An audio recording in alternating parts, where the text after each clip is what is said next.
Hey friends, I hope you guys are well. I hope you guys are feeling good. And without further ado, let's dig into this article. So, ancient Egypt is a topic that I'm fascinated with ever since I was a child.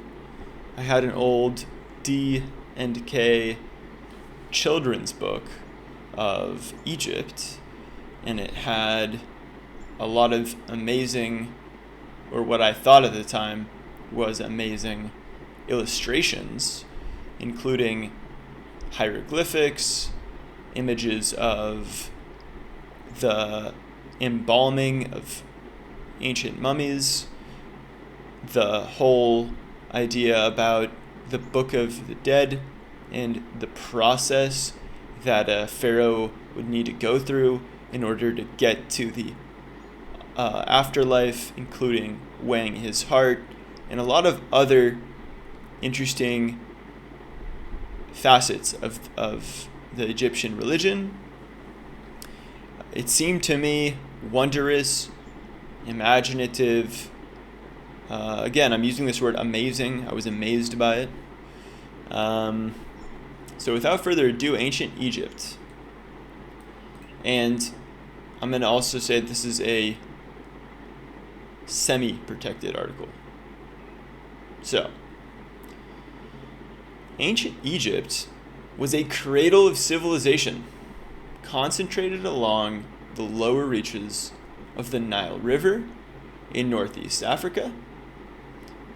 It emerged from prehistoric Egypt around 3150 BC, when Upper and Lower Egypt were amalgamated by Menes, who is believed by the majority of Egyptologists to have been the same person as Narmer. The history of ancient Egypt unfolded as a series of stable kingdoms interspersed by the intermediate periods of relative instability. These stable kingdoms existed in one of three periods: the Old Kingdom of the Early Bronze Age, the Middle Kingdom of the Middle Bronze Age, and the New Kingdom of the Late Bronze Age. So, just looking at this timeline, it seems to extend even further out, so to 30 BC. Now, 30 BC is, I think, when Augustus, not Augustus, who was it? Julius Caesar, emerges victorious over kind of the last of the Hellenistic dynasties, including Cleopatra's Egypt, conquers it. So maybe that's what 30 BC is. Because at some point Rome begins. When Rome starts, Rome has Egypt as its territory. So I don't know. I might be inaccurate with this, but that's what I think the 30 is. But it spans the Bronze Age, which is really quite cool. Such a powerful civilization that it spans the entirety of the Bronze Age, which we said again is like about this time, all the way to about 1200 BC in the Near East. The pinnacle of ancient Egyptian power, was achieved during the New Kingdom, which extended its rule to much of Nubia and a considered portion of the Levant. After this period, Egypt entered an era of slow decline. Over the course of its history, it was invaded, conquered by a number of foreign civilizations, including the Hyksos, the Kushites, the Assyrians, which I just did an episode about, a very brief episode, the Persians, which, if I didn't know any better, I would think they're one and the same, and most notably, the Greeks and the Romans. The end of ancient Egypt is variously defined with the end of the late period, during the wars of Alexander the Great. Interesting.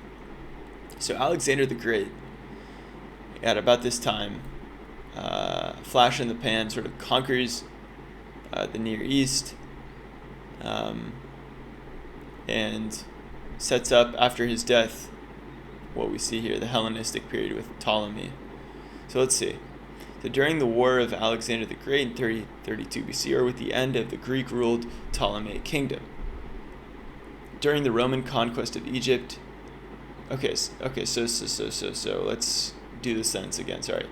The end of ancient Egypt is variously defined as occurring with the end of the late period during the wars of Alexander the Great in 332 BC, or with the end of the Greek-ruled Ptolemaic kingdom during the Roman conquests of Egypt in 30 BC.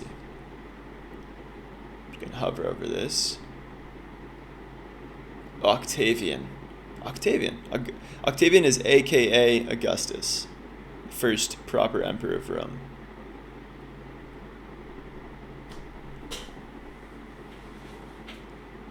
For some reason, I always chuck Julius Caesar into this, although he has no connection. I don't know why my brain's doing that. It was obvious Octavian, and it's Mark Antony. Okay.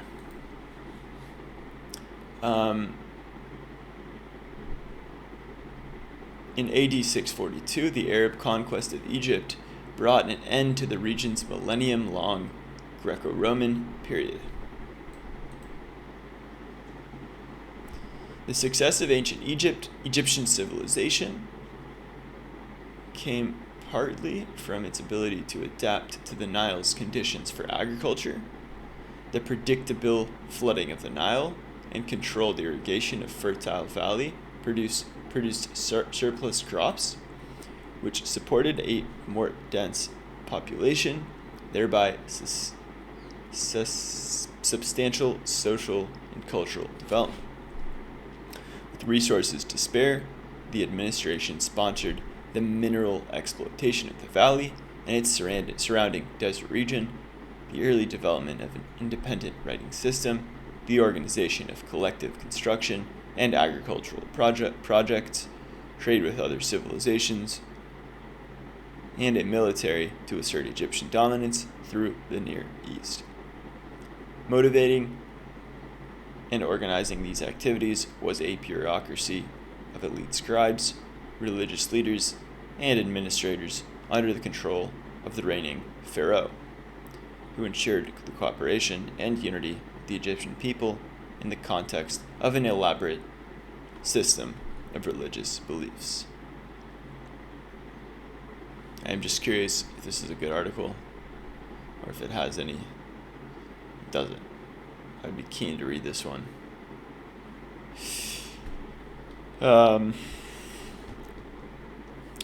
Among the main achievements of ancient Egypt are the quarrying, surveying, and construction techniques. Before this, let's have a look at the pic. So we can see the Nile Delta up here.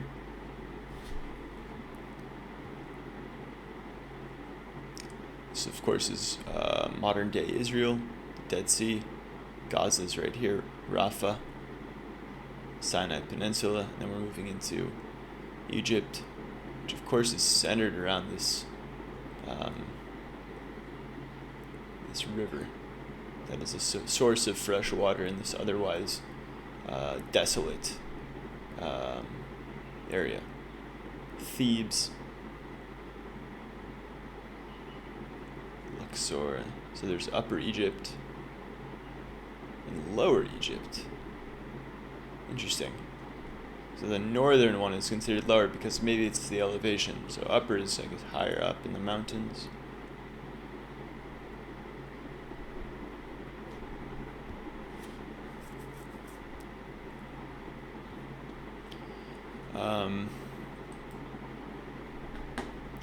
So among the many achievements of ancient Egypt are the quarrying, surveying, and construction techniques that supported the building of monumental pyramids, temples, and obelisks, a system of mathematics, a practical and effective system of medicine, irrigation systems, and agricultural production techniques, the first known planked boats. Egyptian faience, which I've never heard of until now.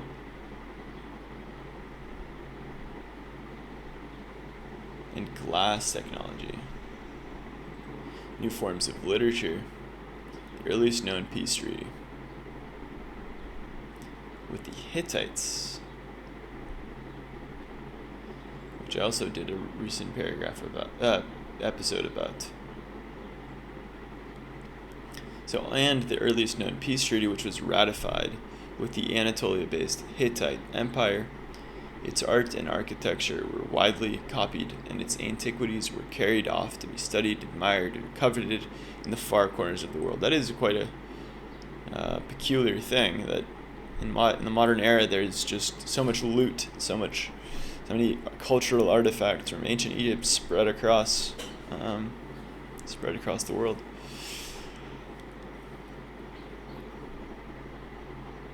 Likewise, its monumental ruins inspired the imaginations. What a cool picture. Wow. What an amazing freaking picture.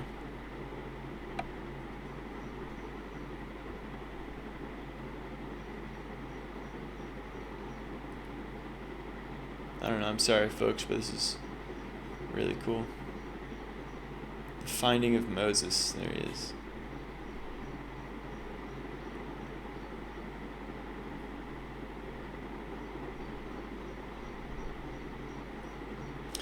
So,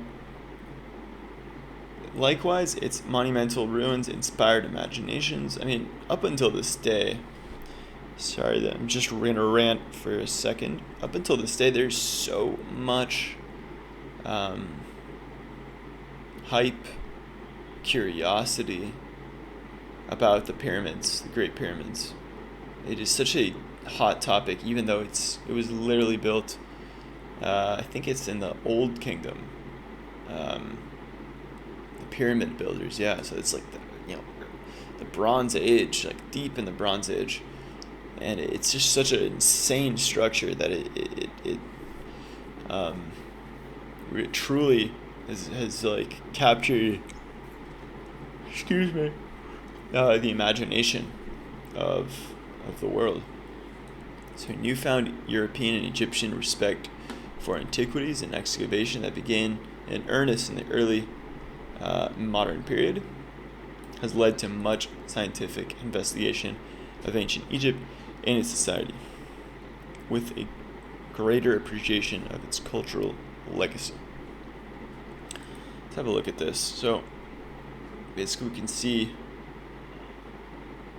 right about till here is like the Bronze Age proper. Right about, that's 4, 3, it's like here-ish. So the second intermediate. So the New Kingdom really starts at the Iron Age, officially. And this is plus, so that kind of shows us. Wow, a lot of picture. This is a semi-protected article. Ptolemy, the Hellenistic king. Yeah, I mean, there's just so much to unpack here. It's kind of overwhelming. Not even sure where to. I mean, the first paragraph's always just a nice kind of super intro primer. I think we'll leave it here and we'll do a part 2 at some point.